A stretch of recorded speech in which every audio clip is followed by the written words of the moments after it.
tarde a todas e todos. É um prazer, uma honra, uma vez mais, estar aqui no Fórum de Lisboa, e uma honra renovada e maior ainda de poder coordenar o trabalho dessa mesa que debate fatos e algoritmos, jornalismo, checagem de fatos, deepfakes na era do IA. Essa mesa tem uma composição muito interessante, que nós temos aqui comunicadores e juristas tentando encontrar um caminho para a comunicação e a difusão de fatos e informações em tempos de fake news e inteligência artificial. Eu passo inicialmente a palavra para a professora Maria Cristine, que é advogada e pesquisadora. A senhora tem 10 minutos. Bom, boa tarde a todas, boa tarde a todos. Muito obrigada novamente ao IDP, aos organizadores do fórum, e a sua figura, Carlos, cumprimento a todos os colegas e todas as colegas de mesa. Esse painel específico, ele é sobre algoritmos e fake news e deepfakes. E aí eu queria fazer um pouco um recorte para falar especificamente, não só de checagem de fatos, que eu inclusive acho que os meus colegas jornalistas aqui vão falar com muito mais maestria do que eu, mas para falar sobre algo diferente, para falar sobre segredos de negócio. É uma discussão que está um pouco fora dessa dicotomia de liberdade de expressão que a gente acompanha com tanta frequência quando fala sobre questão de deepfake. Então, o debate ele sempre está muito relacionado a falar sobre o conteúdo.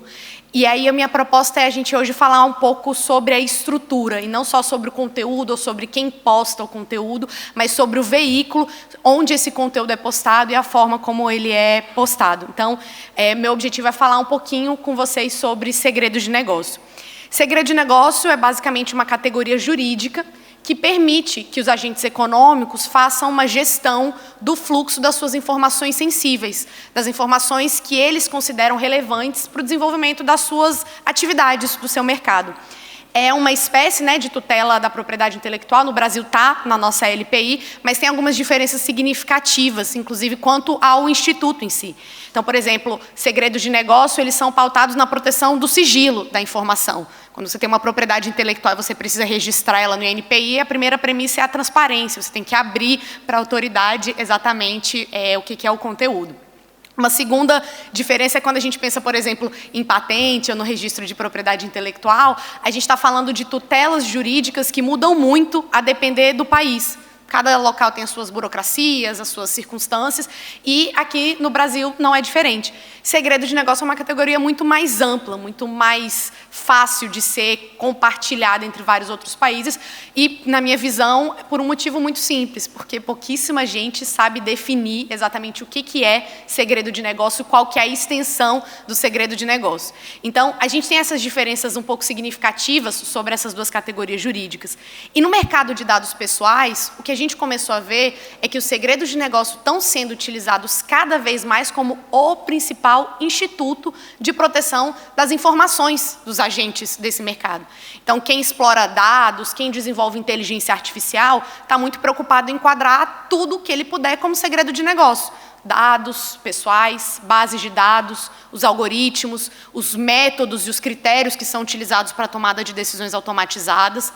E aí a gente pode realmente entrar num debate sobre o que de fato é ou não segredo de negócio, mas fato é que isso tem um propósito muito específico, dos agentes econômicos, que é eu quero poder preservar ao máximo no mercado que é ultra competitivo, apesar de ter muito poucos atores nele relevantes, mas eu quero poder preservar ao máximo tudo que compõe a essência do meu modelo de negócio. Então, se eu tenho uma grande rede social, eu quero poder preservar ao máximo como que essa rede social se estrutura, quais são os elementos, os dados que eu utilizo para que essa rede social seja o mais sofisticada possível, te entregue uma decisão que seja o melhor que você quer, ou que tem mais a ver com você. Se eu sou uma plataforma de encontros, por exemplo, a forma como eu faço os matches das pessoas é totalmente um segredo essencial, porque ela diz o que eu considero relevante ou não, quais informações, como que eu faço essas combinações, enfim. Então, o que a gente tem visto no mercado de proteção de dados e de inteligências artificiais também, é que os segredos de negócio são uma das principais categorias jurídicas. Tem esse motivo político e tem um motivo burocrático também, muito simples, que é muito fácil você, hoje em dia, usar a proteção do segredo de negócio. Basta você falar que quer ser preservado, que quer ter um conteúdo protegido pelo segredo de negócio. E aí muitos de vocês podem estar se perguntando o que isso tem a ver com fake news, com deepfake, e, na minha visão, é absolutamente tudo. Enquanto a gente tem gastado um tempo muito grande conversando sobre quem posta o conteúdo e qual que é o conteúdo postado, a gente tinha que estar gastando um tempo muito grande para entender como que esse conteúdo chega de uma ponta até a outra. Essa talvez seja uma das discussões mais relevantes, porque é uma discussão sobre estrutura, para a gente entender por que é que uma notícia ela viraliza em determinadas circunstâncias. É também uma questão muito importante para a gente entender depois do modelo de negócios que você tem. Então, se você é, por exemplo, dono de um jornal, e hoje em dia donos de jornais, grandes veículos de comunicação dependem essencialmente de você ter um mercado digital, ter uma plataforma digital, seria bom você saber como que você faz para determinada notícia chegar a um público ou não, quais são os critérios utilizados, o que pode fazer ou não uma notícia viralizar. Esses são elementos que, hoje em dia, são categorizados como segredos de negócio, ou seja, em grande medida a gente não tem acesso a eles, e que são determinantes para a gente conseguir falar sobre o que é fake news e deepfake. Hoje, quando você categoriza uma informação como fake news, ela não é simplesmente uma informação falsa. Ela é uma informação falsa que chegou até você. E a gente muitas vezes não se pergunta por que ela chegou, como que ela chegou. O que as autoridades estão muitas vezes fazendo? A gente quer tirar essa informação do ar, mas na rede e no mundo da internet, muitas vezes retirar do ar não é necessário. Muitas vezes você evitar que essa notícia chegue entendendo como a plataforma funciona e distribui conteúdo pode ser suficiente. Então, a minha reflexão hoje em dia é a gente conseguir falar principalmente sobre segredos de negócio e evitar que o debate ele fique muito limitado para algo que, francamente, favorece determinados agentes econômicos. Para grandes empresas é muito fácil você falar que a discussão está limitada ao usuário, né, que posta ou não conteúdo ofensivo. Sendo que a verdadeira discussão ela tem que estar dentro do modelo de negócios, é o que o professor Lessing fala. A gente tem outros autores bem importantes também, como Francisco Balaguer, que trazem essa discussão. E aí, eu até publiquei recentemente um livro sobre esse assunto. Uma das ponderações para mim mais importantes sobre isso é porque a nossa classificação sobre segredo de negócio ela está deixando a gente menos informado sobre como as decisões automatizadas são tomadas sobre nós. A questão mais importante hoje em dia é que a gente tem um direito de explicação, a gente tem o direito de acesso aos dados pessoais, a gente, teoricamente, tem o direito de saber como e por que as notícias, as fake news, chegam até nós, mas todas essas informações são protegidas por segredos de negócio e a gente nunca consegue elas. Mesma coisa das autoridades, elas estão preocupadas em evitar que um grande movimento de desinformação se espalhe, mas nem as autoridades conseguem solicitar para as empresas determinadas informações estratégicas sobre como aquela notícia se divulgou, por que aquela notícia se divulgou. E veja, a gente sabe que esses sistemas eles têm opacidades inerentes, né? Quando a gente fala de uma inteligência artificial, de uma automação, há uma opacidade que é característica daquele modelo. A racionalidade humana nunca vai conseguir compreender exatamente como um algoritmo de inteligência artificial, um conjunto de algoritmos produz determinado resultado. Mas a gente tratar segredos de negócio como uma categoria tão ampla e tão pouco detalhada faz com que a gente saiba menos ainda, faz com que essa opacidade aumente cada vez mais. Essa opacidade aumentando cada vez mais, a gente é surrupiado no nosso direito de entender. E o nosso direito de entender, para mim, é uma das questões mais relevantes quando a gente fala de fake news e de deepfakes, que principalmente agora no processo eleitoral vão ser tão relevantes a partir desse próximo ano, ao longo desse próximo ano. Acho que as minhas considerações elas realmente eram muito breves, porque eu queria suscitar um pouco esse debate de por que é que a gente não está falando sobre quais são os modelos de negócio que distribuem conteúdos. Por que nós não estamos falando sobre como esse modelo de negócios funciona e quais informações necessárias para que nós possamos compreender o funcionamento e a estruturação desse modelo de negócios. Seja porque eu desenvolvo uma atividade numa plataforma online, eu precisava saber para que a minha atividade fosse melhor ou pior, seja porque eu estou na ponta final, eu recebo a informação, eu quero poder escolher como essa informação chega a mim, melhor, eu quero poder escolher qual informação chega a mim, por que ela chega a mim, e eu quero ter algum tipo de confiança de que existem autoridades, a gente pode falar de várias, do CONAR até o Judiciário, que em alguma medida elas estão conseguindo regular e ter uma ciência de que as plataformas não estão favorecendo notícias ruins, e por notícias ruins eu digo notícias maliciosamente falsas ou manipuladas, chegarem até mim, porque são notícias que geram mais engajamento, que eu compartilho com os meus amigos para achar engraçado, ou porque eu, às vezes, acredito nelas. A gente tem uma certa crise sobre a confiabilidade das informações, e essa é uma crise que ela é prestigiada por um modelo de negócios que a gente não conhece. Ela só vai ser resolvida a partir do momento em que a gente puder ter o direito de saber como a informação chega até nós. Muito obrigada.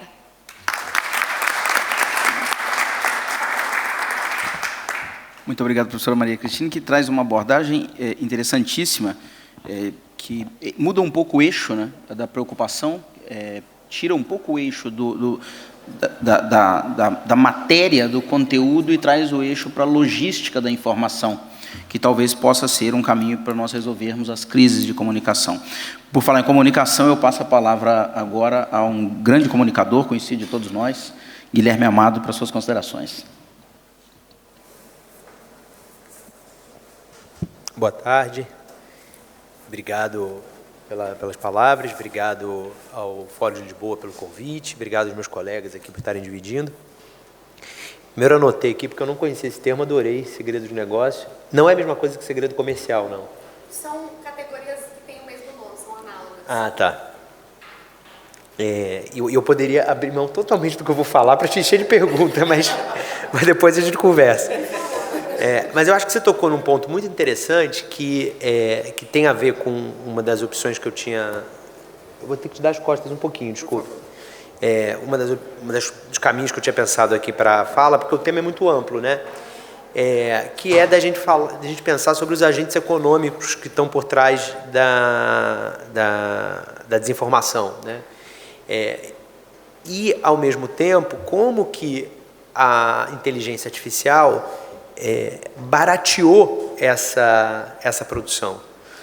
Então, assim, se já era, de certa maneira, um custo baixo você produzir desinformação para espalhar em larga escala, a inteligência artificial não só ela sofistica, né, esse trabalho, as possibilidades que você tem de criar desinformação, mas ela barateia mais ainda, porque você consegue hoje, com aplicativos até gratuitos, fazer coisas que muita gente cai num nível que cai muito fácil, né? Eu me lembro na campanha no ano de 2022, não foi exatamente na campanha, foi antes, eu estava conversando com um grande líder evangélico, um pastor de uma igreja muito grande, e ele estava chocado. Ele falou assim: não, você viu o vídeo que o Lula admitiu que tem um pacto com o diabo? Aí eu tomei um susto com aquilo. Eu falei assim: onde que você ouviu isso? Ele falou: não, eu recebi o vídeo. Aí me mostrou o vídeo. O vídeo era de um amadorismo, assim, que não era nem era um truque que você podia fazer nos anos 70, era informação truncada mesmo, né? De pegar uma fala e colocar em cima de uma outra imagem, e você via que a boca do Lula não estava falando o texto que o negócio estava dizendo. Mas ele acreditou, ele não estava falando de má fé. Claro que aí entra o viés de confirmação, né? Entram vários elementos psicológicos que fazem com que ele tivesse propício a acreditar naquilo. Agora, aquilo ali, hoje, seria muito mais sofisticado, muito mais gente cairia.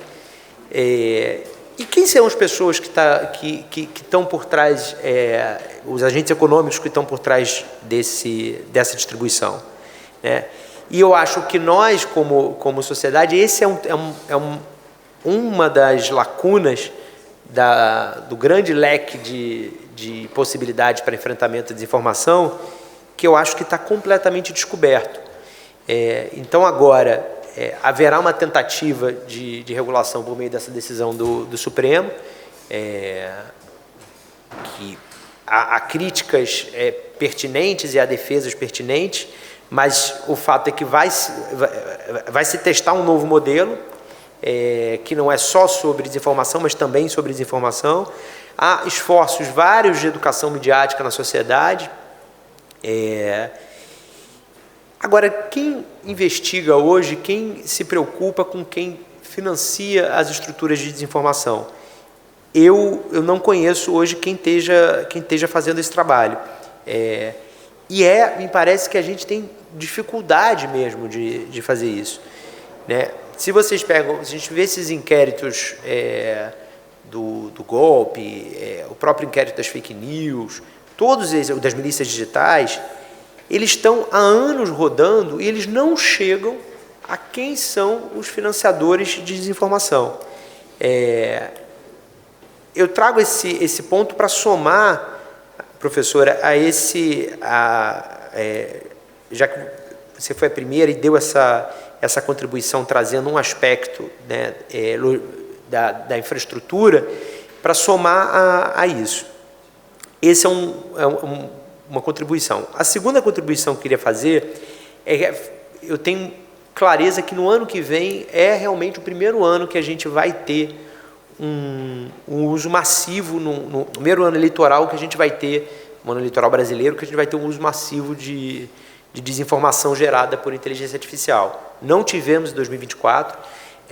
Eu me lembro de 2024 que eu participei de um evento na UFRJ, no Rio de Janeiro, para falar sobre desinformação gerada por IA. A gente estava já do primeiro para o segundo turno e ali já era possível fazer a constatação. Estávamos com mais medo do que, de fato, ia acontecer. Não teve um uso massivo de IA em 2024 para gerar fake news. Ano que vem, não nos iludamos. A gente vai ter, e vai ter muito, muito, muito. E aí, do nosso lado aqui de jornalistas, a gente tem que se preparar com checagem, né, outro termo da mesa. Mas não é só checagem, tem um lado também, que eu acho que aí o jornalismo também pode ajudar, que é de espalhar essa educação para as mídias, né, que a gente chama de educação midiática. Quanto mais gente preventivamente tiver preparado para não cair em desinformação, melhor. Como identificar os indícios de que aquilo se trata de algo criado com inteligência artificial? Quais são os marcadores, né? Como eu estou num fórum jurídico, jogo a provocação para vocês, advogados, operadores do direito, acredito que seja a maioria dos integrantes aqui da plateia, do que a gente pode, como sociedade, pensar para se preparar para essa avalanche no ano que vem. Eu mordo a minha língua no ano que vem, vocês podem me cobrar, me escrever, falar, Guilherme, você exagerou lá em Lisboa, e não foi nada disso. Não vai ser. Eu acho que ano que vem a gente vai ter, sim, uma avalanche, vai ter muito vídeo dos diferentes lados interessados em difamar candidatos, atacar reputações, atacar candidaturas, espalhar boatos.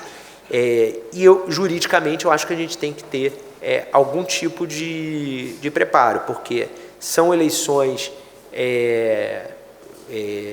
nacionais, isso vai se reproduzir em escala nacional, não vai ficar restrito apenas à campanha presidencial ou às principais campanhas, e a impressão que eu tenho é que a gente ainda não está preparado para lidar com isso. Vou ficar nesses dois pontos aqui, à espera aqui das contribuições dos colegas da mesa. Obrigado.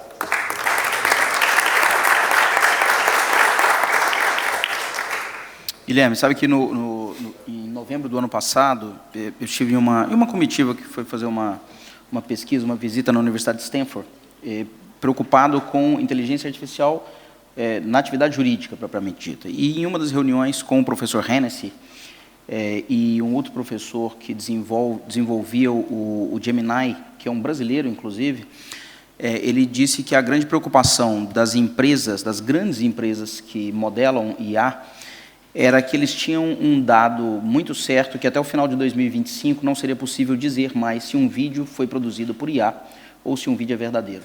E eles estavam tentando desenvolver marcadores, marcas, para inserir nos vídeos de IA, mas também isso poderia ser bypassado. E a outra discussão que eles desenvolveram era, então vamos criar um marcador para colocar no vídeo que não é desenvolvido por IA, mas isso também podia ser bypassado. Então, assim, no final das contas, essa é uma preocupação das grandes empresas que modelam inteligência artificial, mas não teria como, segundo eles, fazer o mesmo acordo que fizeram na modelagem de DNA, que os cientistas fizeram na modelagem de DNA anos atrás, porque poderia ser facilmente manipulado por um garoto que soubesse trabalhar com inteligência artificial na garagem de casa. Então, a preocupação que você apresenta na comunicação é uma preocupação que nos assola também do lado de cá, né? Bom, eu passo a palavra agora à Andresa Matais, que também é comunicadora, conhecida de todos nós, como diz ela, uma contadora de histórias da metrópole. Tem a palavra. Oi, todo mundo. Obrigada por estarem aqui. Também agradeço, né, ao ministro Gilmar Mendes pelo convite. Sou jornalista há 25 anos, sempre trabalhei em Brasília. Minha área de atuação é o jornalismo investigativo. Fui repórter e, nos últimos, comandei o jornal Estado de São Paulo, a parte da política, nos últimos 10 anos. E hoje eu estou ali no Metrópolis com uma coluna, voltando a ativa na reportagem, porque até então estava comandando um grupo de jornalismo investigativo no Estadão, que foi desfeito depois que eu saí de lá. E eu estou pontuando isso porque, nos últimos anos, ficou muito difícil fazer jornalismo investigativo, muito por conta do que a gente vai conversar aqui nessa mesa. Eu passo mais tempo tendo que explicar a matéria numa atitude de contra-informação, do que apurando a suíte da matéria, que é o próximo assunto, porque a gente revelou lá no Estadão o orçamento secreto, foi um trabalho que eu conduzi ali com um grupo de repórteres, principalmente o Breno Pires, e quando a gente publicou essa matéria, foi uma avalanche de posts no Twitter, o finado Twitter, hoje o X, dizendo que o orçamento secreto não existia. Mentira, mentira, mentira, mentira. Todo dia era mentira, mentira, mentira, mentira. E aí eles criaram a narrativa de que aquilo estava no Diário Oficial da União. Como era plausível, ninguém entende muito como é que funciona o orçamento, esse discurso foi pegando. Então, eu passava o dia inteiro dizendo, não é mentira, não é mentira, não é mentira, contra uma avalanche da turma do Bolsonaro dizendo que era mentira. E como é que a gente fez para conseguir trazer para a realidade o assunto? Porque aí eu acho que é um ponto que foi colocado aqui, que eu vou fazer um parêntese aqui, que muita gente reproduz uma informação, mas para ele aquilo não é mentira, né? Então, é um ponto que me preocupa um pouco dessa discussão do Supremo, do artigo 19, quem é que vai definir se aquilo é mentira ou não, porque, eu vou fazer um parênteses bem longo, eu já volto no outro assunto, se eu me lembrar também. Quando a gente cobriu, principalmente o governo Bolsonaro, a imprensa, pela primeira vez, começou a fazer manchetes dizendo o seguinte, Bolsonaro mentiu. Isso não era algo que a gente usava. E foi se começando a usar, agora já se parou nesse governo, e eu fiz o meu mestrado agora, com relação à cobertura de governos antidemocráticos, e conversando com vários diretores de comunicação, como é que se chegou a isso, né? Colocar que ele mentiu. E um dos colegas da Folha de São Paulo me disse o seguinte, que foi muito difícil para eles, inclusive, começarem a dar manchetes assim, porque o mentir significa que você tem consciência que você está mentindo. Então, como que o jornalista vai saber que você tem consciência de que você está falando uma mentira? Então, o julgamento do jornalista, a gente não consegue saber se foi proposital, se você realmente acredita naquilo.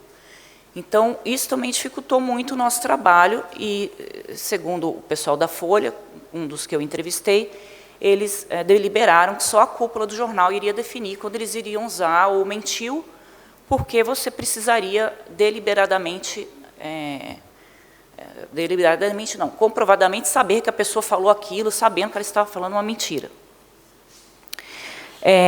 E aí, voltando para o que eu estava colocando, das dificuldades, da gente precisar fazer todo esse trabalho de contra-informação, Isso acabou mudando muito a forma como a gente trabalha, e no nosso caso do orçamento secreto, o caminho que a gente encontrou foi procurar a academia e formadores de opinião no país e explicar o que é que a gente tinha apurado. Então, o repórter ia lá, ficava lá 1 hora com um advogado, com pessoas que têm influência, e explicava, tintim por tintim, não era para obter uma entrevista, não era nada, ele só explicava o assunto. E, a partir daí, a gente conseguiu que essas pessoas passassem a escrever sobre o tema espontaneamente, né? Não era um pedido nosso, a gente só queria explicar. Então, a gente explicou na Polícia Federal, a gente explicou para a academia, a gente explicou, foi explicando, e a gente começou a perceber que esse movimento deu certo. Porque aí os formadores de opinião foram falando nos espaços que eles tinham e as coisas foram encaminhando, e hoje todo mundo sabe que o orçamento secreto não era mentira, era uma realidade dos fatos e tal. Então, eu acho que tem um ponto que não está nessa discussão, que o país está fazendo com relação a esse debate de fake news, de fake, tudo isso, que é o anonimato que as redes sociais permitem às pessoas que usam essas plataformas. Então, hoje você pode usar as redes sociais, criar um perfil fake, não tem nenhum dado seu, e você pode atacar uma instituição, atacar uma reportagem, no nosso caso, sem que ninguém saiba quem está por trás disso. Tem projetos no Congresso que estão parados. O Congresso colocou urgência nessa discussão, depois parou com a urgência, isso tem sido uma coisa recorrente no Congresso, né? Por alguns motivos ali, provavelmente escusos, eles resolvem que um assunto é urgente, daqui a pouco eles resolvem que não é mais. Então, a anonimização, se essa palavra existe, ou eu inventei agora, das pessoas que estão utilizando as redes, poderia ser um recurso para a gente evitar essa onda de fake news, essa onda de ataques, tudo isso que a gente está vendo, para que você possa responsabilizar as pessoas. Inclusive, a Constituição diz, né, que você não pode ter, acho que é o artigo 5º, você não pode ter manifestações políticas de forma anônima. E isso é permitido amplamente nas redes sociais. Então, se você considerar o discurso das redes de que elas são apenas um meio, né, elas não são o veículo responsáveis pelo que se publica, a partir do momento que você exige que os seus usuários sejam identificados por meio de um CPF, de um endereço, seja o que for, você também está obrigando essas pessoas a colocarem ali as suas caras para poder fazer as críticas. O filtro poderia ser mais adequado. Acho que a doutora falou dessa questão do segredo de negócio, que também não é um debate que está sendo colocado, e eu acho que tem muitas coisas que seriam mais importantes para resultados mais efetivos do que o debate que a gente está colocando, que há, sim, uma preocupação que possa resvalar para uma censura, porque a gente não sabe quem é que vai definir o que está certo e o que está errado, e o governo de ocasião vai ter essa prerrogativa de definir. E a gente já viu que o nosso último governo de ocasião, se tivesse esse poder, né, seria um pouco mais complicado, não preciso nem me estender com relação a isso. Tem um outro ponto também, eu já falei 2 horas, não. Tem um outro ponto também que eu queria compartilhar com vocês, que foi alvo de uma discussão do Supremo, que é as redes sociais terem permitido que no golpe do 8 de janeiro, as pessoas que estavam ali invadindo os palácios gravassem vídeos, né, e divulgassem isso nas redes sociais. Então, o ministro Alexandre de Moraes já se posicionou que as redes deveriam ter evitado que esses vídeos fossem divulgados. Vou falar agora do lado jornalístico. Na época eu estava no Estadão, a partir desses vídeos a gente conseguiu identificar 60 golpistas que estavam na esplanada, com nome, sobrenome, e isso ajudou, inclusive, o inquérito do Supremo a saber quem eram essas pessoas que estavam lá. Então, muitas vezes, a gente também utiliza dessas informações, que pode ser que em algum momento não seriam mais publicadas, para conseguir trazer à baila quem é que está por trás disso. Então, a gente conversou com o pessoal do New York Times, que fez esse trabalho ali na invasão do Capitólio. Obviamente, antes, a gente já estava sentindo, né, que o Brasil poderia ir para esse caminho, a gente buscou com eles como é que eles fizeram, e como as transmissões eram ao vivo, eles foram baixando esses vídeos. E nos Estados Unidos tem uma coisa interessante, porque as pessoas, quando fazem os vídeos, elas colocam a identificação do lugar que elas estão. Então, dava para saber exatamente que aquele vídeo não era fake, que as pessoas estavam lá. No Brasil, a gente não usa muito isso. Então, elas foram guardando esses vídeos e depois elas foram montando a narrativa toda para mostrar que realmente houve ali um ataque coordenado, né, ao Capitólio. A gente usou o mesmo recurso no dia do nosso golpe. Eu tive uma informação no dia anterior de que as coisas poderiam ocorrer de uma forma mais violenta, então a equipe já estava preparada para isso, a gente reuniu esses vídeos, e a partir dos vídeos a gente foi identificando pelas redes sociais também quem eram aquelas pessoas. Então, todas estão presas, inclusive a Fátima Tubarão, que falou que ia cagar no Xandão, foi a gente que identificou quem ela era, ela está cumprindo ali a sua prisão. E alguns ajudaram também, porque eles falavam os nomes, né? Eu sou fulano de tal, estou aqui no Supremo, porque eles tinham tanta convicção, aqueles a gente agradecia, né? Obrigado, deu menos trabalho para a gente descobrir quem você é. Eles tinham tanta convicção daquilo que eles estavam fazendo, né? Isso é, inclusive, uma discussão que o Congresso faz, quando discute a questão da anistia, até que ponto eles sabiam que o que eles estavam fazendo era algo, né, ilegal, até que ponto eles foram induzidos a isso. Mas esse aí é outro assunto que eu acho que até que já saiu da pauta do Congresso, que agora eles estão mais preocupados em morder o Fernando Haddad. Então é isso, assim, eu espero ter contribuído um pouquinho com esse debate. Acho que tem muita coisa nova ainda, que a gente está descobrindo como lidar.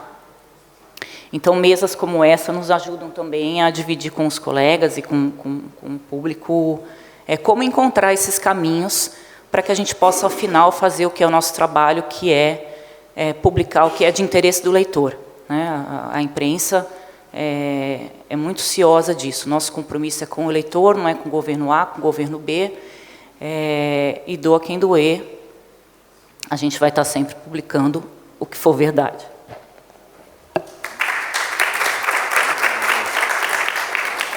Muito obrigado, Andresa, que trouxe uma visão super interessante do jornalismo investigativo e de quão importante é esse trabalho. Antes de passar a palavra ao Henrique, do Euroconsumers Brasil, eu quero fazer alguns registros. Eu quero agradecer pela formação dessa mesa à professora Eduarda, antes que ela saia da sala, ao Atalá, cumprimentar o Ventura, que foi um dos responsáveis por levar o IDP a Goiânia, procurador Yuri, que aqui está presente, meus queridos amigos professores Marcos Pérez, da Universidade de São Paulo, professor Luiz Felipe, professor Rafael, meus amigos do Centro de Estudos de Direito Administrativo, Ambiental e Urbanístico da Universidade de São Paulo, e a professora Ludmila, minha esposa.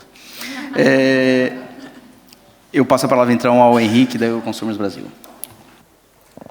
Muito obrigado, doutor Carlos. Agradeço ao EDP esse convite para estar aqui. Na verdade, o meu tema é infraestrutural, sobre o qual todas essas situações que a gente ouviu até agora acabam se desenvolvendo ou não, que é a regulação das plataformas digitais, né? A Andressa falou várias vezes sobre narrativa, e narrativa hoje é uma buzzword, né? Mas 42 anos atrás, um professor de Direito de Yale, o professor Robert Cover, escreveu um livro sobre ambientes normativos, dizendo que todo ambiente normativo existe dentro de uma narrativa social local. Narrativa essa que é composta pela história, pelas tradições, pelas leis, pelos preconceitos, pelos pontos altos e baixos deste determinado local. Por exemplo, numa situação de incerteza, a narrativa europeia recomenda a precaução, aversão ao risco. Numa situação de incerteza, a narrativa norte-americana recomenda que não se obstrua o setor privado até que aquele risco esteja totalmente demonstrado. Então, antes que a gente pense em regular a inteligência artificial, as plataformas digitais, nós precisamos estabelecer qual é a nossa narrativa social local que vai fundamentar essa regulação.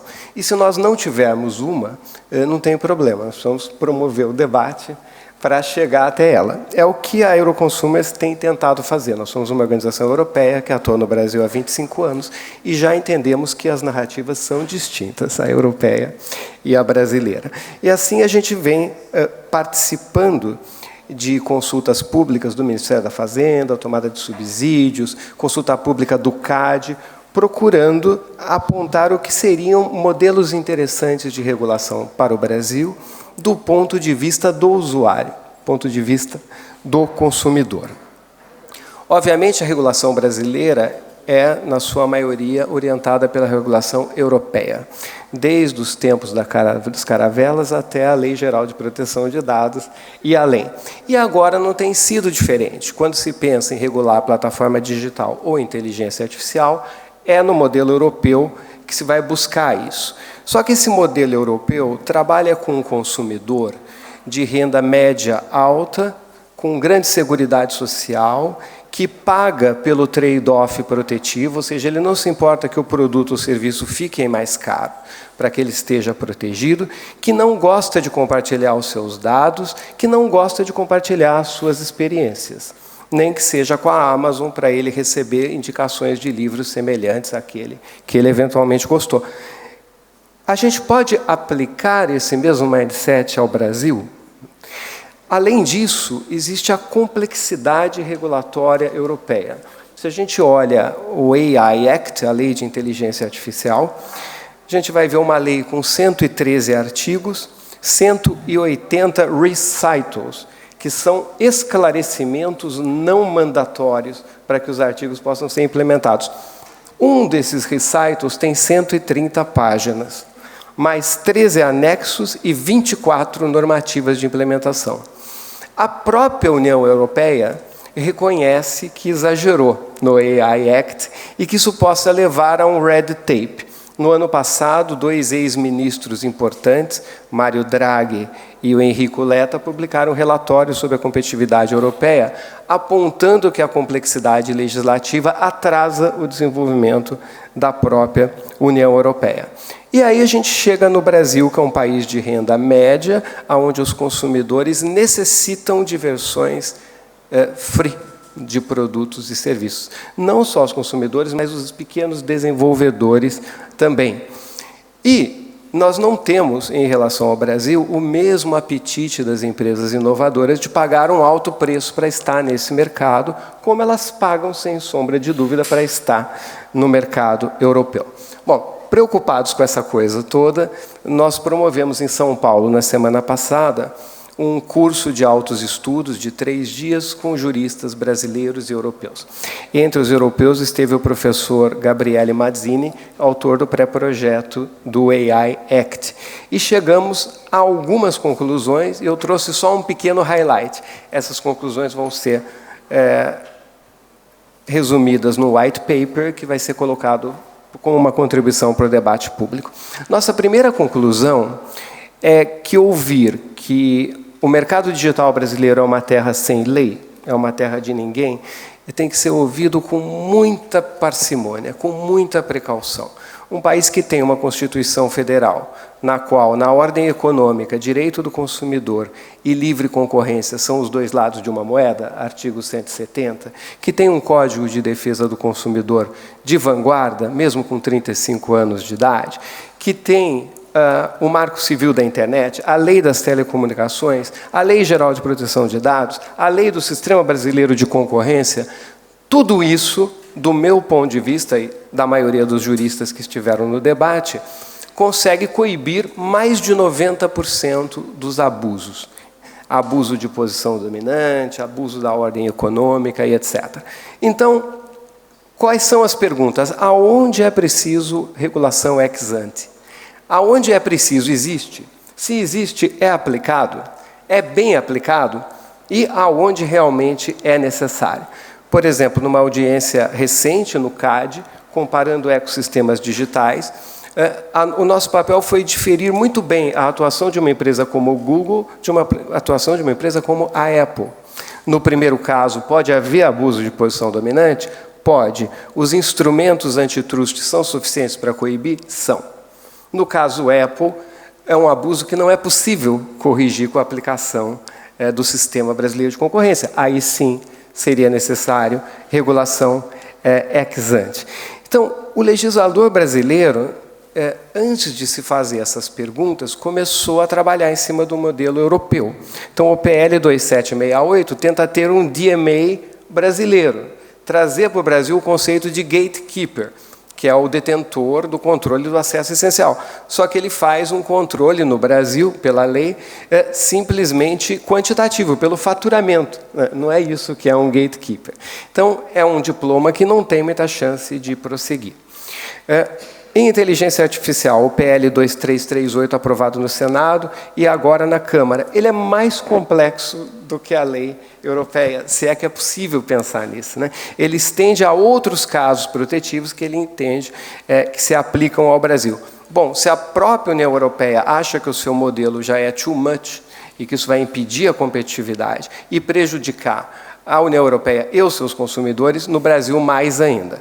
E, finalmente, está em confecção um outro projeto de lei pelo Ministério da Fazenda, que parece ter vieses bem interessantes. Ele parte do direito da concorrência e estabelece o CAD como um órgão que possa identificar aquilo que é o gatekeeper, mas ele não chama de gatekeeper, chama plataformas sistematicamente relevantes, porque estão em muitos clusters de negócios, né? E estabelecer obrigações e proibições a essas plataformas de forma personalizada e flexível. O quão flexível nós não sabemos, mas é um cardápio muito mais próximo do modelo do Reino Unido e da Alemanha do que o da União Europeia. Então, finalmente, a gente precisa se perguntar, todo esse esforço regulatório resulta no quê para o consumidor, né?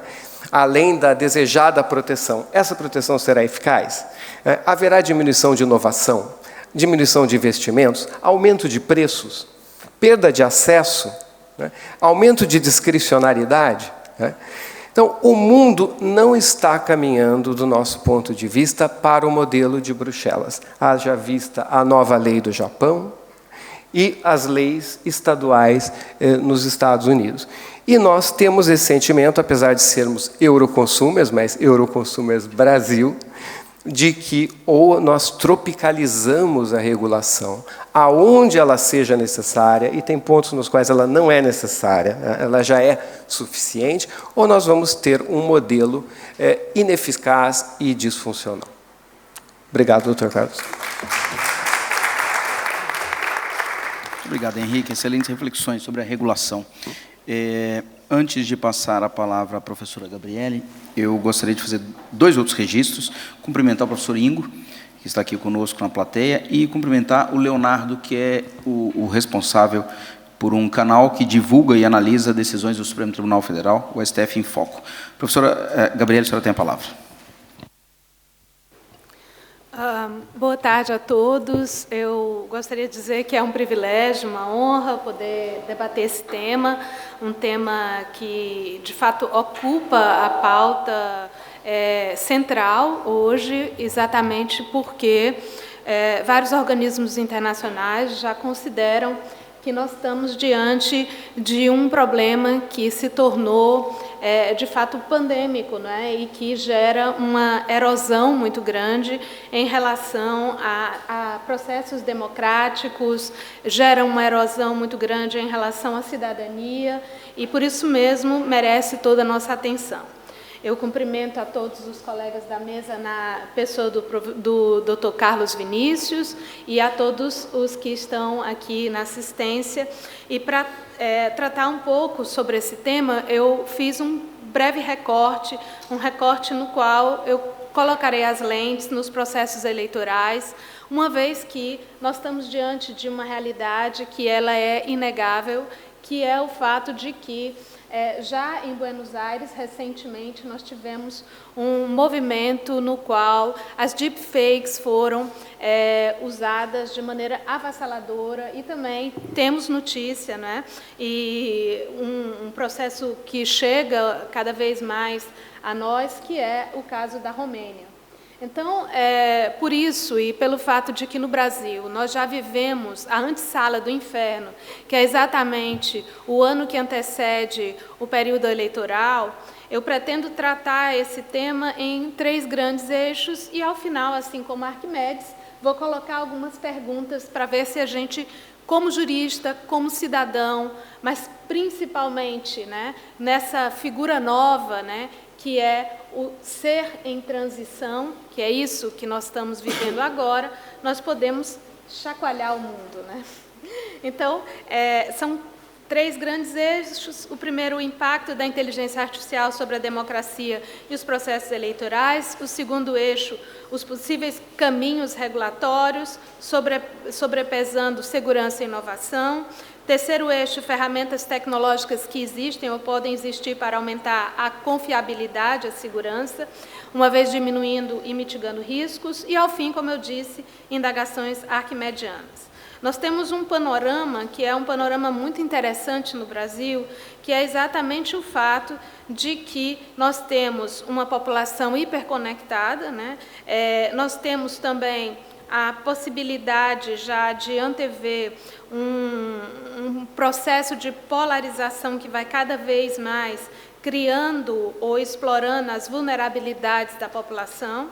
Nós temos também a possibilidade de dizer que esses processos de desinformação, eles estão e cada vez mais se projetam no Brasil a partir de amplificações dos bots.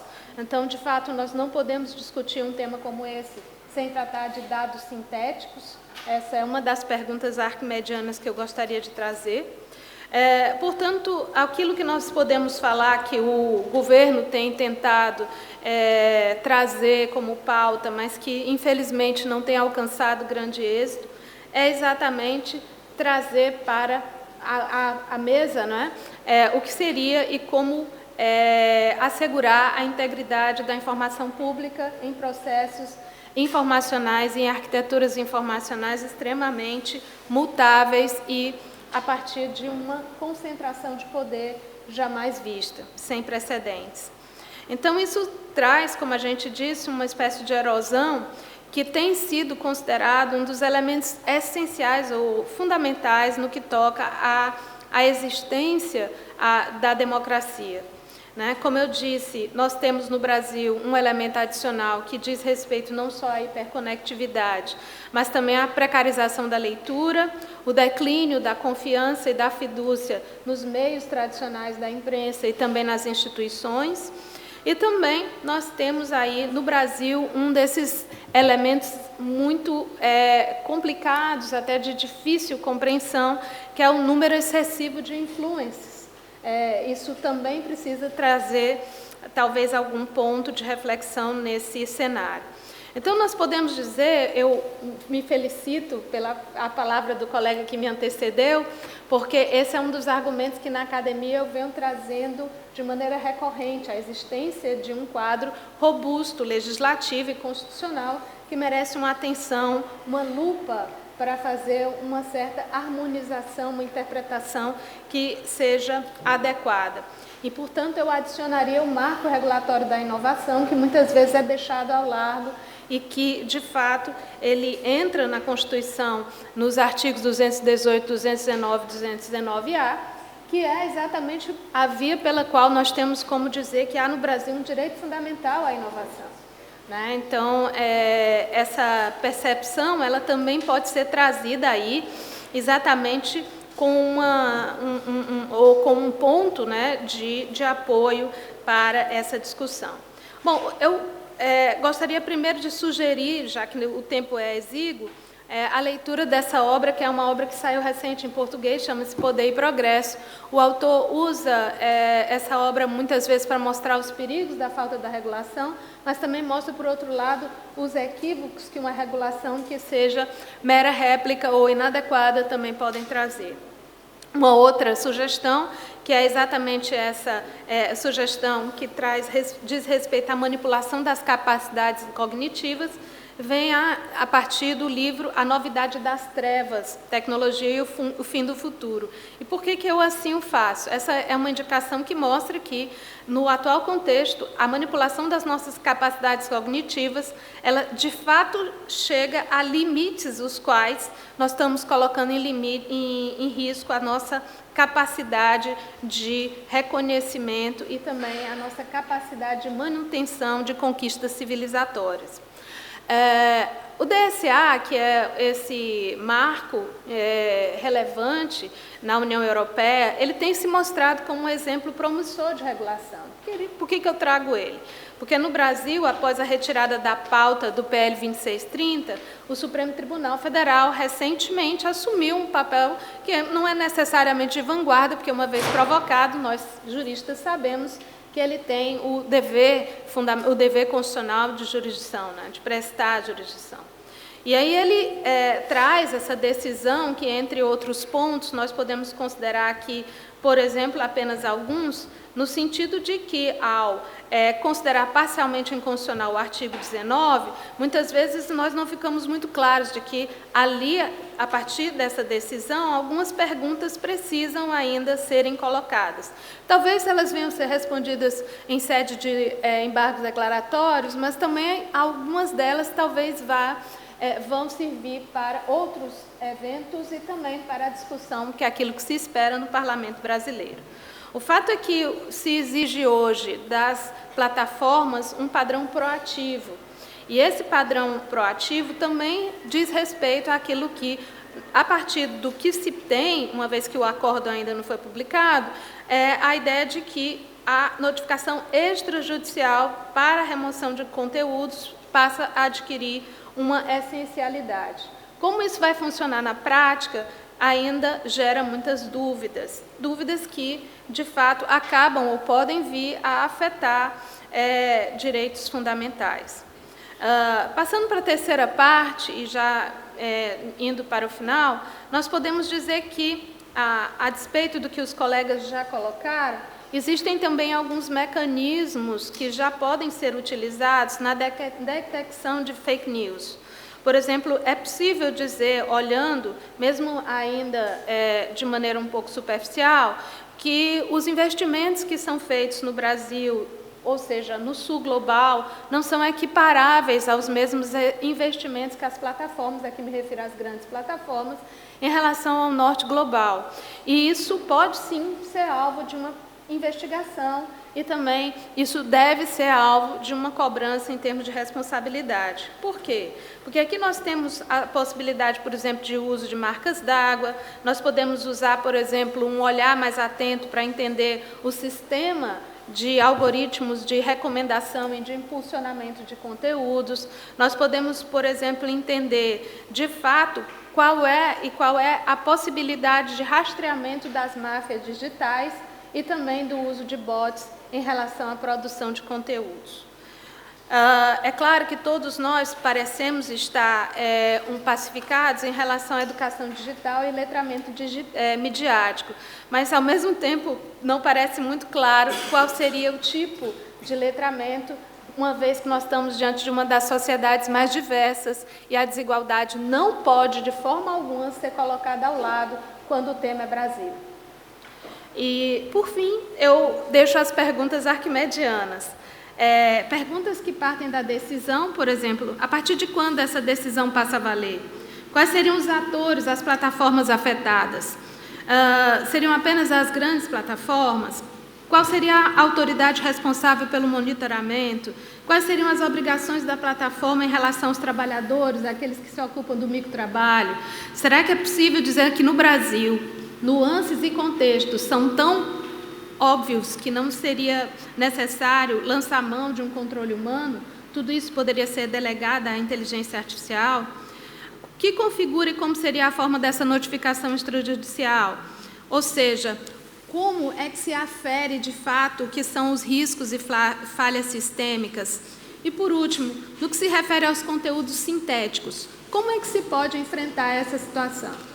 Então, meus amigos, é claro que a gente pode dizer que esse é um problema que o STF ele abriu as porteiras, dizendo de uma maneira mais prosaica. Mas, de qualquer sorte, ainda há muito a ser construído, sobretudo porque o alerta foi dado em Buenos Aires e ele está muito perto de nós.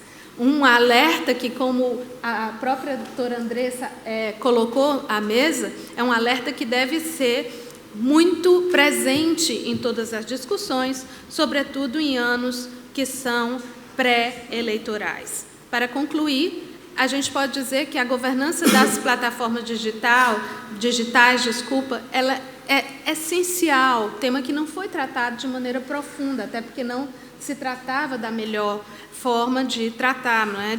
O melhor momento de tratar pela decisão do STF. Mas a governança é essencial para garantir um ambiente digital justo e seguro. De fato, o que nós precisamos é um diálogo contínuo e colaborativo entre todos os setores para, enfim, construir um marco regulatório que equilibre todos os arranjos pré-existentes numa produção em que a inovação e a proteção aos direitos humanos e fundamentais possa, de fato, e enfim, ser efetivada entre nós, tanto no ambiente digital quanto no ambiente real. Muito obrigada.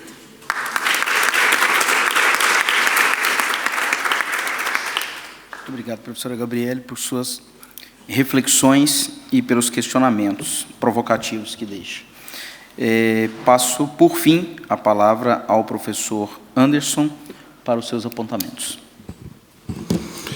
Agradeço ao nosso presidente de mesa, agradeço ao ministro Gilmar e também a Laura Mendes pelo convite para participar desse painel tão instigante. Sobrou para mim aprofundar um pouquinho mais a questão das deepfakes, que são os vídeos, imagens ou áudios ultra-realistas que têm sido utilizados aí para diferentes fins já na realidade atual, fins que vão desde bullying nas escolas até violência de gênero com aplicativos que produzem nudes de mulheres, nudes falsos de mulheres, né? A Meta emitiu recentemente uma orientação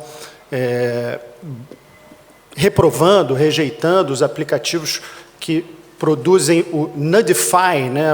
Nudificam pessoas, né? Um neologismo aí que já vem surgindo para tratar disso. Então, violência de gênero, até fraudes e golpes dos mais variados. Recentemente, houve uma notícia também em relação à Meta, com relação ao jogador Ronaldo Fenômeno, que foi associado a um site de apostas, quando era uma associação falsa, até um exemplo já um pouco mais antigo, de 2023, em que a divulgação de uma imagem do Pentágono pegando fogo fez a Bolsa de Nova York cair alguns pontos. Então, as deepfakes têm sido utilizadas aí para as mais diferentes finalidades. Eu tenho examinado essa questão tanto como procurador do Estado, portanto, sob o ponto de vista do poder público, como regulador, como também sob o ponto de vista parecerista em questões envolvendo liberdade de expressão, e acho que os obstáculos são comuns, tanto ao poder público quanto à atuação da advocacia privada. E são basicamente 5 questões que eu queria colocar para a reflexão de vocês. A primeira questão é a definição das deepfakes, né? O Tribunal Superior Eleitoral tem já uma definição publicada em resolução que diz basicamente que se trata de conteúdo sintético, estou lendo entre aspas aqui, conteúdo sintético em formato de áudio, vídeo ou combinação de ambos que tenha sido gerado ou manipulado digitalmente, ainda que mediante autorização para criar, substituir ou alterar imagem ou voz de pessoa viva, falecida ou fictícia, entre parênteses, deepfake, né?